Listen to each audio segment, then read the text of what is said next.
tidak berani menyuarakan kebenaran. Jadi kalau sudah berbalik, ya saya tidak marah. Yang dipercontohkan oleh pemimpin negara kita sekarang, ya tadi sudah diterangkan semua. Kalau tadi gayanya Pak dijual gitu ya, wah itu kan provokator itu, namanya provokator itu. Kalau menurut istilah mereka yang menganggap suara keras itu jangan pernah keluar. Gaya-gayanya kan begitu. Nih Mas Papa juga. Kalau itu kan biar kita benci sama si Gibran, itu kan gitu ya. Coba dengar isinya. Kok benar ya? Gitu. Dengan juga apa yang dibicarakan saya itu, ya, ada membantah enggak? Katanya ruang terbuka ya, ruang akademik ya, silakan. Yang tadi bicarakan oleh Mas Antoni, ada membantah, silakan. Yang dibicarakan oleh Mas Abraham, silakan aja. Nah ini yang perlu kita jadikan renungan bersama. Ya nanti kalau mau hidup seperti Pak Prabowo bilang, hidup Pak Jokowi, ya enggak apa-apa ya. Itu hak dia sebagai kawannya. Yang kita proteskan sebagai Presiden Republik Indonesia, apa yang pantas? Kalau dia ngomong daso itu enggak apa-apa. Kalau si Bowo ya, enggak apa-apa. Tapi Presiden Republik Indonesia ke-8 sangat memprihatinkan. Jadi nggak usah demikian lah ya. Orangnya lagi lucu-lucunya, nggak usah benci. Pak Jokowi kok gitu ya? Dari Solonya sudah begitu. Saya kemarin tadi malam berbicara dengan mantan apa? Sekdanya. Loh, pancen brojol wis ngono. Jadi hal-hal yang sekarang terjadi yang dilakukan itu hanya kepanjangan perilaku dasarnya di ruang yang lebih besar. Kalau ditanya apa yang harus kita lakukan, yang paling pertama ya, kita harus berani mengatakan menawi mengatakan Pak kok sarut ya Pak sampean kok ngaten sih aku berani orang suruh ikut ngomong gitu ya. Kenapa? Memang yang namanya mengucapkan tapi tidak melakukan itu sudah biasa dari dulu rupanya ya. Sehingga ini harus jadi catatan yang sangat penting. Karena mungkin saya nggak tahu nih Pak Prabowo ini lagi apa gitu, lagi kena makan apa gitu ya. Kok jadi sampai jatuh cintanya tanpa dasar. Nah saya cuma kasih satu catatannya. Banyak teman-teman yang SMS saya, oh Prabowo gitu ya, loh bagus itu ngomong gitu. Ya ada nyanyian yang diciptakan Mas oleh apa? Terima kasih Pak. Terima kasih Jokowi. Nah, itu justru pernyataan yang mempunyai implikasi yang sangat dalam itu dari konteks hukum ya. Sudah jelas-jelas Pak Jokowi tepuk tangan, Gibran berdiri malah ya. Terima kasih Pak Jokowi. Artinya apa? Presiden ke-7 terlibat dalam sangat dalam untuk memenangkan dengan menggunakan istilah abuse of power. Ya. Dia menggerakkan, ini Hashim yang bilang ya bukan saya, tentara coklat. Artinya apa? Dengan Pak Prabowo mengatakan itu, sebetulnya ini jahil atau dia nggak ngerti. Jahilnya gini, rakyat Indonesia ini loh orang yang abuse of power, yang menggunakan seluruh kekuasaan yang ada di tangan sebagai presiden saat itu, yang mengalahkan sehingga saya menang. Kan itu yang ya. Jadi itu kenapa kita jadi malah dari kebakaran jenggot. Para penegak hukum harusnya cerdas lagi. Makanya jangan marah gitu loh ya. Di sini pun nggak usah marah lah ya. Dan nggak usah terlalu takut. Kalau ditangkap ya tangkapin aja nih orangnya gampang menangkap. Termasuk saya. Jadi santai-santai aja. Nah, untuk mengkerdilkan kami ini ada 3 isu yang dikembangkan oleh strategi mereka ya. Wah, ini gerakannya sakit itu. Wong cilik sak mau masa bisa gerakan kita semua yang kayak gini. Tidak mungkin. Siapa dia? Ya kan itu. Tapi kesadaran Mas Abraham, Mas Roy, Mas Antoni, kecintaannya pada Indonesia, itulah yang membuat kita bersama-sama hidup. Tidak ada itu namanya gerakan televisi. Inilah gerakan di mana kita mencoba mewakili suara rakyat yang terbuka. Ya. Banyak inilah, lihat nggak kemarin tuh di Gerindra ya, semuanya tepuk tangan. Ayo coba didaftar ya. Saya nggak yakin itu 50% setuju, nggak yakin saya. Tapi karena ketua umumnya yang ngomong ya tepuk tangan. Kalau nggak tepuk tangan nanti dipecat. Gitu. Nah itulah budaya kita. Jadi kita harus tahu substansinya. Tidak usah terlalu ngoyo. Yang kedua, tadi ini gerakan saya. Yang kedua,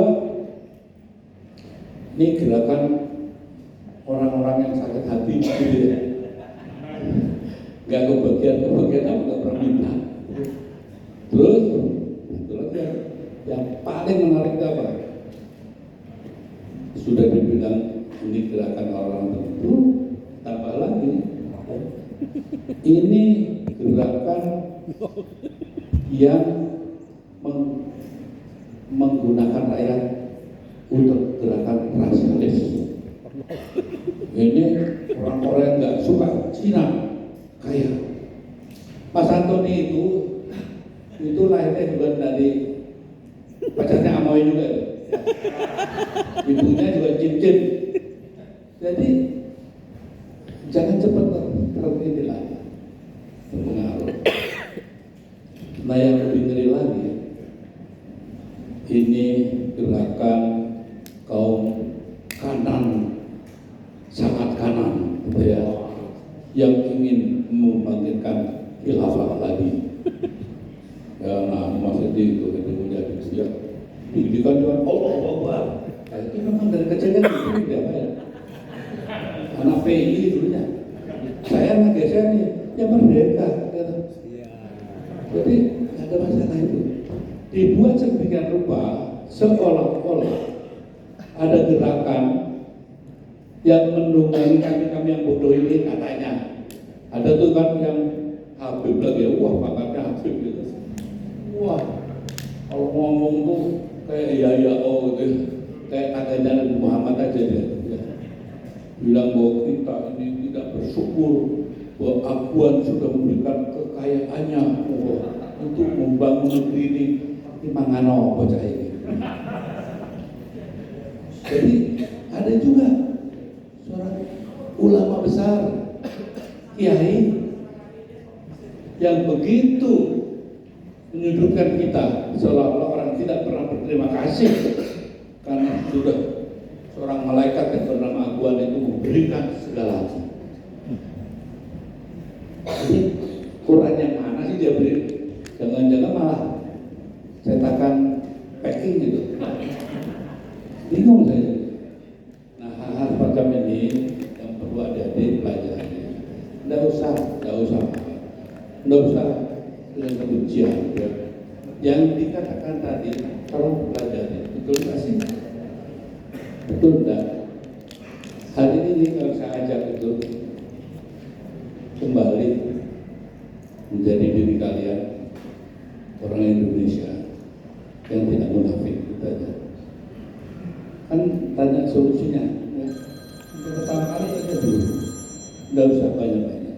Karena apa yang dibicarakan tadi semua tadi, ya, sumbernya yang menurut saya, yang kalian harus pelajari, dan juga setiap universitas saya tantang untuk coba menerjemahkan Undang-Undang Dasar 45 Pasal 33 secara baik dan benar. Saya tantang juga setiap Presiden Republik Indonesia bagaimana menjalankan Undang-Undang 45 Pasal 33 secara baik dan benar dan sesungguh-sungguhnya.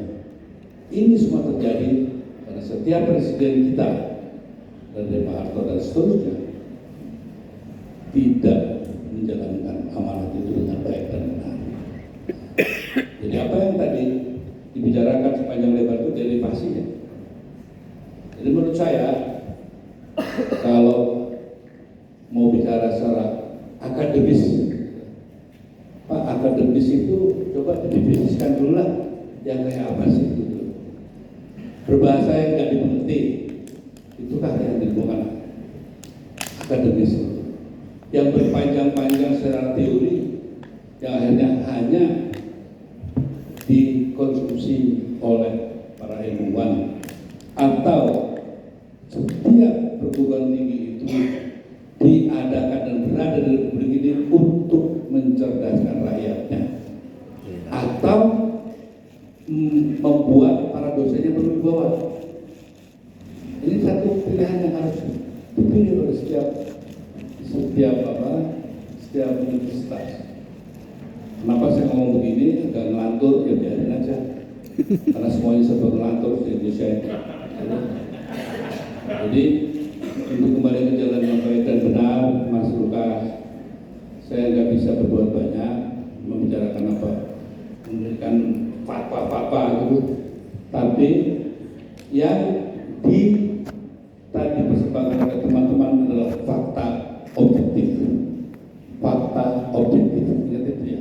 Dan fakta objektif itulah yang harus dipegangan oleh setiap ilmuwan dalam membahas sesuatu.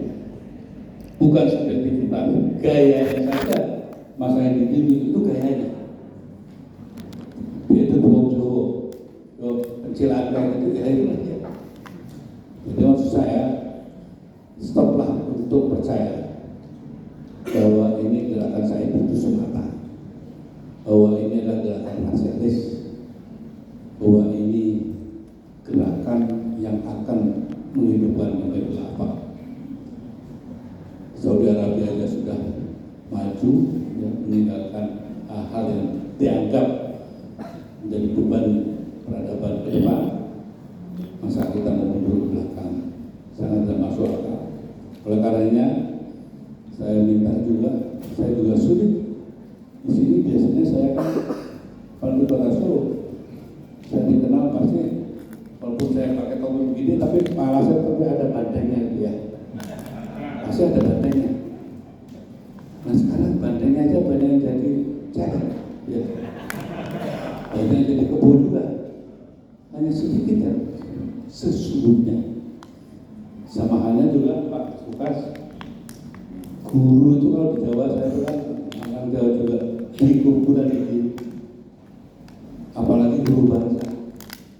Kita kehilangan guru bangsa dan kehilangan guru dalam kehidupan kita sehari-hari. Terakhir saya tutup ini saya Mbak saya bilang, ini tadi menungso gampang, ini tadi saja ini menungso itu yang harus kamu dapatkan. Menjadi orang Indonesia gampang, hanya Indonesia Raya, punya KTP, jadi tapi sejati ini menungso Indonesia itu nggak gampang. Hanya itu aja, jadilah kamu kalian manusia sejati. Insya Allah semua akan terjawab. Terima kasih.